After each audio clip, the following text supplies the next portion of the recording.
Shalom, selamat pagi saudara. Meskipun gunung masalah masih ada di depan kita, tapi kita percaya Tuhan akan senantiasa menyertai kita untuk melewati masa-masa sulit dalam kehidupan kita. Kita percaya Dia tetap punya kuasa. Mari kita cari wajah-Nya.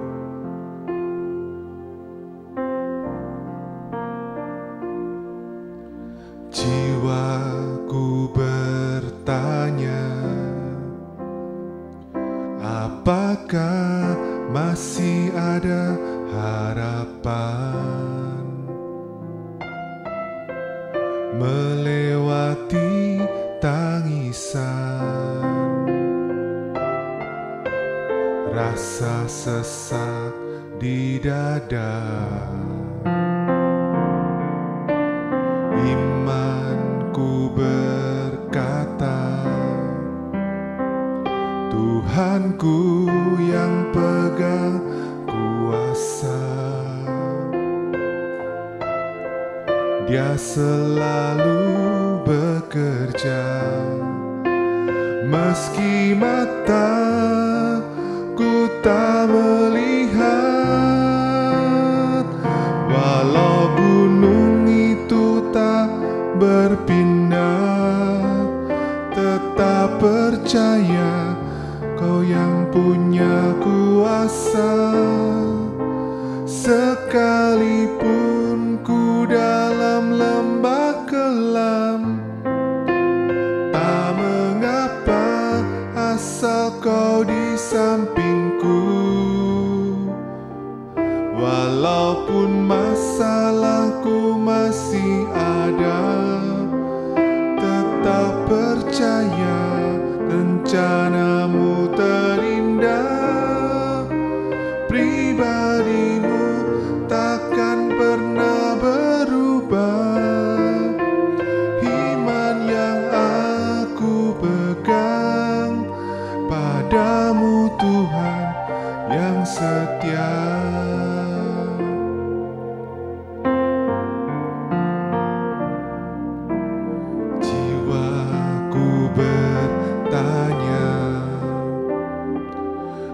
Apakah masih ada harapan melewati tangisan, rasa sesak di dada. Imanku berkata, Tuhanku yang pegang kuasa. Dia selalu bekerja, meski mataku tak melihat, walaupun gunung itu tak berpindah, tetap percaya Kau yang punya kuasa. Sekalipun ku dalam lembah kelam, tak mengapa asal Kau di sampingku. Walaupun masalahku masih ada, tetap percaya rencana-Mu terindah. Pribadi-Mu takkan pernah berubah. Iman yang aku pegang padamu, Tuhan. Walaupun gunung itu tak berpindah, tetap percaya Kau yang punya kuasa. Sekalipun ku dalam lembah kelam, tak mengapa asal Kau di sampingku. Walaupun masalahku masih ada, tetap percaya rencana-Mu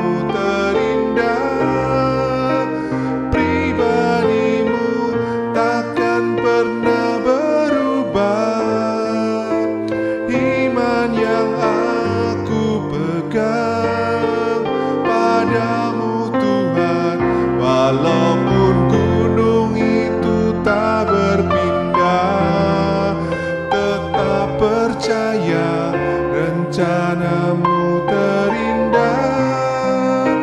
Sekalipun ku dalam lembah kelam, tak mengapa asal kau di sampingku.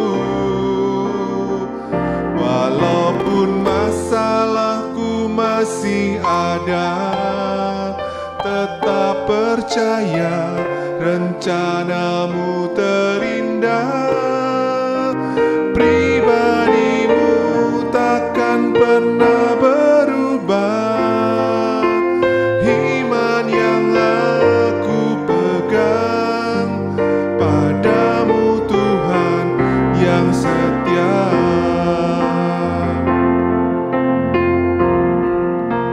Pribadimu takkan pernah berubah, iman yang aku pegang padamu Tuhan yang setia. Pribadimu takkan pernah berubah, iman yang aku pegang padamu Tuhan yang setia.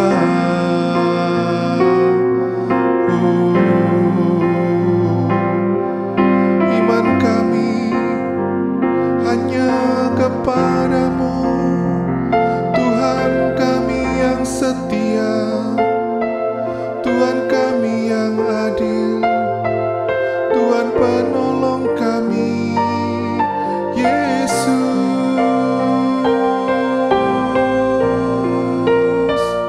Terima kasih atas penyertaan-Mu dalam hidup kami,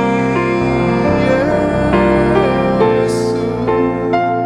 Kesetiaan-Mu, pertolongan-Mu Tuhan selalu ada dalam hidup kami untuk selama-lamanya. Oh Yesusku, oh Yesusku, terima kasih. Kami bersyukur Tuhan, Kau selalu ada bagi kami Tuhan. Bahkan di tengah-tengah masalah, bahkan di tengah-tengah kekelaman dalam kehidupan kami, Kau senantiasa ada, menguatkan kami, menolong kami ya Tuhan, mengangkat setiap pergumulan kami ya Tuhan, meringankan setiap beban kami ya Tuhan. Terima kasih ya Tuhan, kami perlu Kau lebih lagi Tuhan dalam kehidupan kami. Kami perlu juga firman-Mu pada pagi hari ini ya Tuhan. Berkati kami, kuatkan kami dengan benih-Mu ini ya Tuhan. Kau berkati yang menyampaikannya Tuhan, Kau urapi setiap perkataannya, boleh membawa iman dalam hati kami. Terima kasih Tuhan, ya dalam nama-Mu Tuhan Yesus kami sudah berdoa. Haleluya, amin.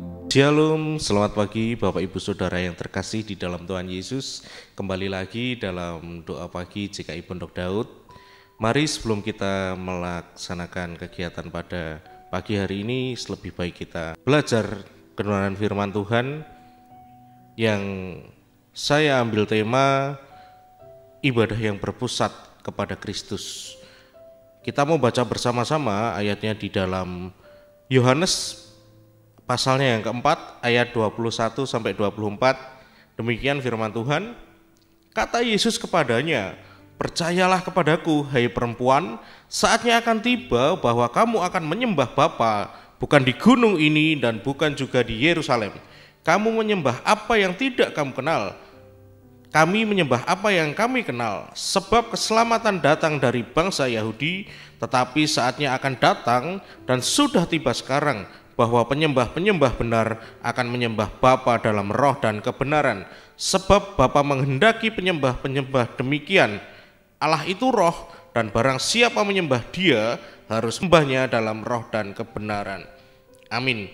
Nah, Bapak Ibu Saudara yang terkasih di dalam Tuhan, ibadah itu adalah esensinya memberi kekuatan pada hati untuk mencari kepuasan di dalam Yesus. Jadi ibadah esensinya adalah mencari kepuasan hati untuk memberikan kekuatan kepada diri, dan pusatnya adalah Yesus. Jadi jika kita beribadah tetapi pusat kita bukan kepada Yesus, itu bukan esensi ibadah yang sesungguhnya, Bapak Ibu Saudara. Nah, jadi ketika kita beribadah, kita harus memiliki pusat yang benar. Kita harus memiliki tujuan yang benar, yaitu datang kepada Yesus. Nah, ibadah tanpa rasa takjub pada Yesus itu tidak bernyawa dan membosankan. Bapak Ibu Saudara yang terkasih di dalam Tuhan Yesus, ketika kita merasa takjub dengan seseorang, atau ketika kita ingat ya, mungkin Bapak Ibu Saudara yang memiliki pasangan, ketika pacaran atau ketika PDKT, itu rasanya bangga sekali dengan pasangannya. Ya, kalau mau ada acara kondangan, pasangannya diajak, acara layatan, pasangannya diajak, dikenalkan ke teman-temannya, acara nyewu, pokoknya acara apapun pasti pacarnya akan diajak atau pasangannya akan diajak. Karena apa? Merasa bangga, merasa takjub gitu memiliki pasangan yang sedang dimiliki sekarang. Nah, tetapi Bapak Ibu Saudara, ketika kita sudah merasa bosan atau sudah mungkin ya udah menikah ya, tapi ya jangan sampai, terkadang kalau pacaran dibawa kemana-mana, tapi kalau menikah tiba-tiba nggak diajak gitu. Istrinya pada waktu pacaran mungkin ayo yang ikut ke sini, tetapi kalau sudah menikah nggak usah ikut, ngapain kamu ikut, ngabis-ngabisin makanan seperti itu. Tetapi kita tidak boleh seperti itu, Bapak Ibu Saudara. Nah, kita harus bisa bangga, kita harus bisa takjub kepada Yesus ketika kita beribadah. Jadi yang pertama tadi adalah pusatnya itu adalah Tuhan Yesus.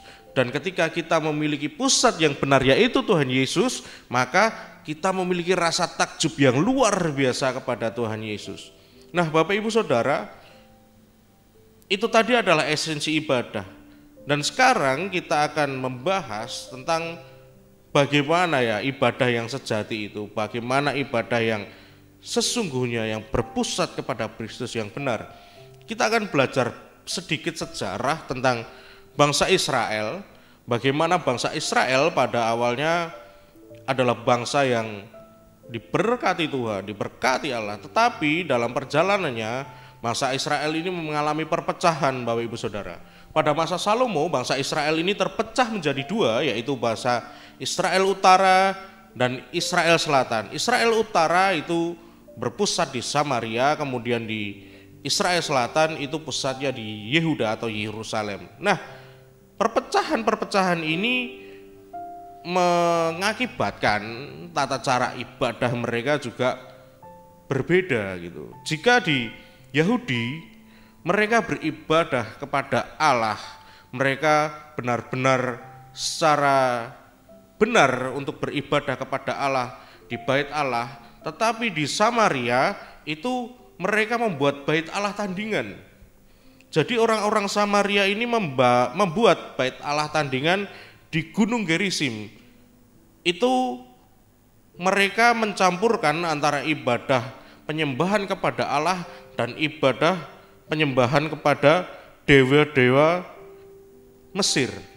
Nah, jadi Bapak Ibu Saudara, di Israel sendiri terpecah menjadi dua.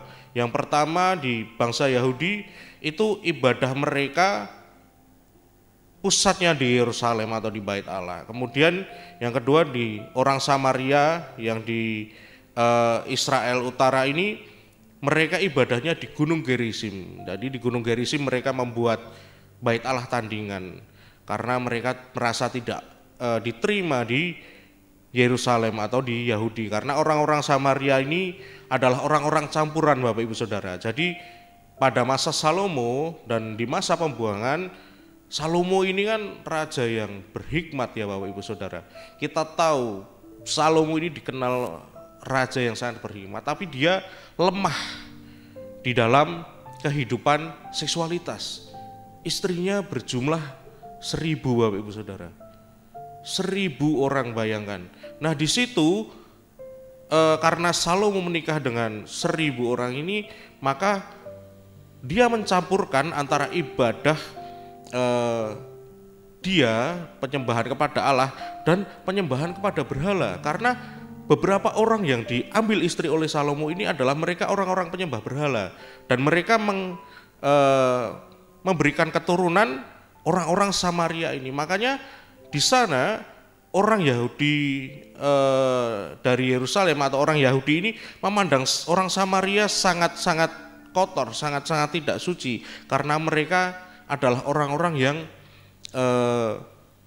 peranakan campuran seperti itu, bukan orang asli bangsa Yahudi. Nah, Bapak Ibu Saudara, di sini kita belajar, kita bisa baca di ayat 21 sampai 22, itu ibadah mereka atau ibadah orang-orang Yahudi dan orang-orang Samaria ini adalah ibadah yang salah. Kenapa bisa dikatakan ibadah yang salah? Di sini Tuhan Yesus berkata, percayalah kepadaku hai perempuan, saatnya akan tiba bahwa kamu akan menyembah Bapa bukan di gunung ini dan bukan di Yerusalem. Bukan di gunung ini, bukan di gunung Gerisim dan juga bukan di Yerusalem. Tuhan Yesus mengatakan bahwa penyembahan atau ibadah yang benar itu bukan di gunung ini, di gunung Gerisim ini, bukan, juga bukan di Yerusalem sana. Tetapi penyembahan yang benar itu ketika di ayat 22 ya, kamu menyembah apa yang tidak kamu kenal, kami menyembah apa yang kami kenal, sebab keselamatan datang dari bangsa Yahudi. Nah, ketika mereka mengenal atau ketika kita mengenal apa yang kita sembah, siapa yang kita sembah. Jadi bukan karena tempat, tetapi karena siapa yang kita sembah. Di sini Tuhan Yesus mengatakan bahwa tempat itu bukan merupakan sesuatu ikatan ya, atau seperti ini. Ibadah itu tidak terikat tempat. Tapi juga jangan langsung berpikir bahwa wah berarti kalau ibadah tidak terikat pada tempat, ya udah mas, kita nggak usah ke gereja. Tidak seperti itu Bapak Saudara. Maksudnya ibadah tidak terikat pada tempat itu adalah ketika kita merasa bahwa kita ini takjub kepada Kristus, kita ini takjub dan bangga kepada Tuhan Yesus, dimanapun kita beribadah, mau di gereja, mau di rumah, ketika kita doa pagi, kita akan menyembah dengan benar. Kita berpusat kepada Kristus, bukan menyembah yang hanya sekedar euforia saja, tetapi kita akan menyembah dengan benar. Jadi tidak terikat pada tempat ini bukan berarti kita wah nggak usah ke gereja, enggak, bukan seperti itu. Tetapi dimanapun tempatnya, kita tidak boleh salah untuk menyembah. Kita harus benar dalam menyembah. Dan yang kedua, yang paling penting adalah ibadah sejati itu terfokus pada Kristus. Ayatnya yang di ke-23 dan 24, tetapi saatnya akan datang dan sudah tiba sekarang bahwa penyembah-penyembah benar akan menyembah Bapa dalam roh dan kebenaran, sebab Bapa menghendaki penyembah-penyembah demikian. Allah itu roh, dan barang siapa menyembah Dia harus menyembah dalam roh dan kebenaran. Nah, jadi beribadah dalam roh ini berarti kita peduli dengan realitas rohani dan menyembah Kristus sesuai dengan seluruh nasihat firman-Nya. Terkadang kita itu menyepelekan Bapak Ibu Saudara. Ketika kita beribadah, kita hanya mau praise and worship saja. Kita hanya mau memuji Tuhan saja. Tetapi kita lupa yang terpenting dalam suatu ibadah, esensinya adalah kita mau mendengarkan firman-Nya. Kita mau mendengarkan seluruh nasihat Tuhan Yesus melalui firman-Nya. Jadi ibadah tanpa ada firman Tuhan itu bukan ibadah yang sejati. Jadi mau kita ibadah di gereja atau secara pribadi di rumah, ketika kita doa pagi, kita saat teduh, kita juga harus membaca firman Tuhan. Karena apa?